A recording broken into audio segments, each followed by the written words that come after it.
राध्या के पैरों तले उस समय जमीन खिसक जाती है जब उसे यह भयानक सच पता चलता है कि मोंटू और उसकी बहन कोई साधारण लोग नहीं, बल्कि ऐसे शातिर ठग हैं जो शादी के नाम पर अमीर परिवारों को अपना निशाना बनाते हैं।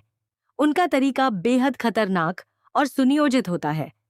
पहले वे झूठी पहचान बनाकर भरोसा जीतते हैं, फिर शादी की तैयारियों के दौरान परिवार का विश्वास हासिल करते हैं, और जैसे ही उन्हें बड़ी रकम हाथ लगती है वे रिश्ता तोड़कर हमेशा के लिए फरार हो जाते हैं।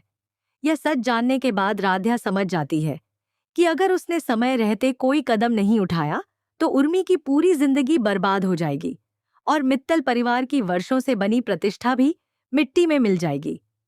वह बिना समय गंवाए मोंटू के घर पहुंचती है और चुपचाप बाहर खड़े होकर अपने मोबाइल में उनकी बातचीत रिकॉर्ड करने लगती है। कुछ ही देर बाद मोंटू और उसकी बहन बेफिक्र होकर अपनी अगली साजिश पर चर्चा करने लगते हैं। दोनों खुशी खुशी यह कहते हैं कि इस बार उन्हें मित्तल परिवार से पूरे 5 करोड़ रुपए मिलने वाले हैं और शादी होते ही वे उर्मी को छोड़कर हमेशा के लिए गायब हो जाएंगे। उनकी बातें सुनते ही राध्या का दिल दहल उठता है। उसकी आंखों में आंसू आ जाते हैं, लेकिन वह खुद को संभालती है और पूरे सबूत के साथ तुरंत मित्तल हाउस लौट आती है। इधर घर में शादी की तैयारियां पूरे जोरों पर चल रही होती हैं। हर तरफ खुशियों का माहौल है। रिश्तेदार हंसी खुशी रस्मों में व्यस्त हैं और किसी को भी इस बात का अंदाजा नहीं कि उनके सिर पर कितना बड़ा खतरा मंडरा रहा है। राध्या घबराई हुई हालत में पूरे परिवार को इकट्ठा करके हाथ जोड़कर विनती करती है कि यह शादी तुरंत रोक दी जाए, क्योंकि उसके पास ऐसा सबूत है जो साबित कर देगा कि मोंटू और उसका परिवार बहुत बड़े ठग हैं। लेकिन उसकी बात सुनने के बजाय दादी गुस्से से आग बबूला हो जाती हैं।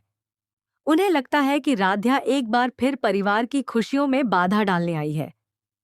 गुस्से में वह राध्या को सबके सामने थप्पड़ मार देती है और उसे चुप रहने का आदेश देती है। राध्या की आंखों से आंसू बहने लगते हैं, फिर भी वह हार नहीं मानती। वह बार बार सभी से कहती है कि अगर उन्होंने उसकी बात नहीं मानी तो बहुत देर हो जाएगी। मगर घर का कोई सदस्य उसकी बात पर विश्वास नहीं करता। प्रथम भी उस पर नाराज हो जाता है और उसे अपने कमरे में जाने के लिए कह देता है। राध्या जैसे ही मोबाइल निकालकर वीडियो दिखाने की कोशिश करती है, तभी मोंटू और उसका पूरा परिवार शादी के लिए मित्तल हाउस पहुंच जाता है। उनका बड़े सम्मान के साथ स्वागत किया जाता है। बाहर से वे बहुत सभ्य और संस्कारी दिखाई देते हैं, लेकिन उनके मन में सिर्फ लालच और धोखे की भावना होती है। उधर राध्या की बेचैनी लगातार बढ़ती जाती है। वह फिर से प्रथम के पास जाकर विनती करती है कि केवल 2 मिनट निकालकर वीडियो देख लें, लेकिन शादी की रस्मों में व्यस्त होने के कारण प्रथम उसकी बात टाल देता है। अब मंडप सज चुका होता है। पंडित जी मंत्र पढ़ना शुरू कर देते हैं। उर्मी दुल्हन के रूप में बैठी होती है और उसके मन में नए जीवन के हजारों सपने होते हैं।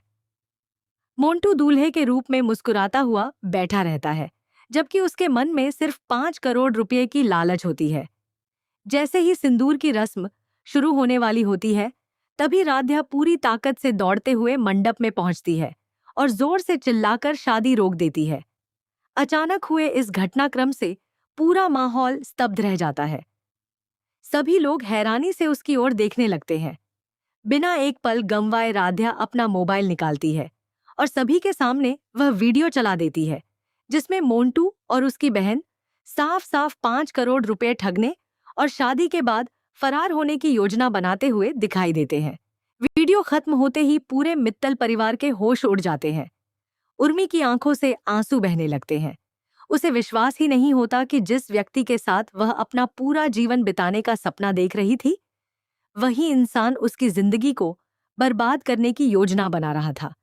ओमकार जी गुस्से में तुरंत ऐलान कर देते हैं कि अब यह शादी किसी भी कीमत पर नहीं होगी।